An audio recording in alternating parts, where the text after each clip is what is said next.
बेचारी बीमार है 2 दिन से, अच्छे दिन नहीं चल रहे हैं। मम्मी बीमार है तो नेहा चाय बनाने गई है।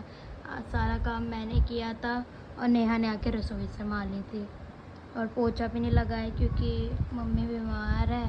मम्मी ने कहा पोछा मत लगा, मेरे पास आके लेट जाए। तो मैंने सिर्फ क्या कहते हैं यही किया। अब नेहा के चाय बनाने को चाय लेकर आई है, ला रही है। दवाई भी मंगाई है क्योंकि मम्मी कोई भी दवाई खाती है ना, मम्मी को एलर्जी हो जाती है पूरे शरीर में। तो इसलिए मम्मी अवॉइड ही करती है दवाइयाँ खाना। फिर मम्मी को एलर्जी हो जाती है, पित्त निकल जाती है। तो बहुत हार्ड, हम तो भगवान से डेली प्रेयर करते हैं कि हमारी माँ बीमार न पड़े क्योंकि हालत बुरी आती है। देखिए मेरी तबीयत ख़राब है तो मेरी बेटी अरबी छील रही है। मुझे 2-3 दिन हो गए बुखार होते हुए। अब मैं दवाई खा लेती हूँ तो मेरे सारे में पित्त हो जाती है।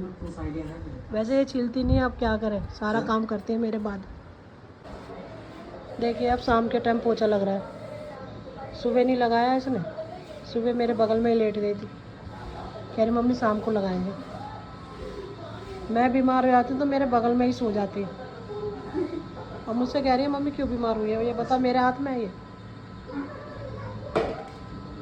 The next day. देखिए सफाई हो रही है घर की। और इसे देखिए क्लिप लगा के बैठी है। और ये देखिए मेरी हो रही है तबीयत खराब, मुझे हो रहा है बुखार।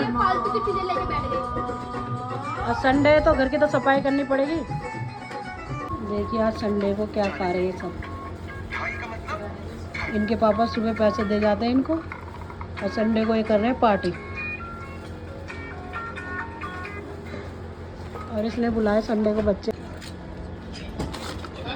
जब तक वाले खा लो खाना। देखिए डोसा भी आया है। जब तक वाले ना खा लो।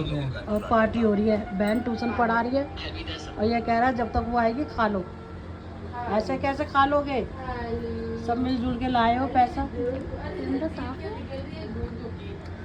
पता नहीं कितना मैं सबके 50-50 रुपए लगे। बहन, पता नहीं कितना लोग कितनी चीज़ें खाते हैं ये मिलकर। अपनी सेहत पे ध्यान ही नहीं देते ये लोग। बस एक अंशु ही नहीं खाती, पारस और नेहा खाते हैं। अंशु तो चुपचाप बैठी रहती है। और अब बेंदु जा रही है पीछे। हाँ अब देखो अंशु मना कर रही है साफ खाने के लिए। मैंने अब देखिए बच्चे चले गए हैं, अब बनाएंगे तीनों पार्टी। आप ये तीनों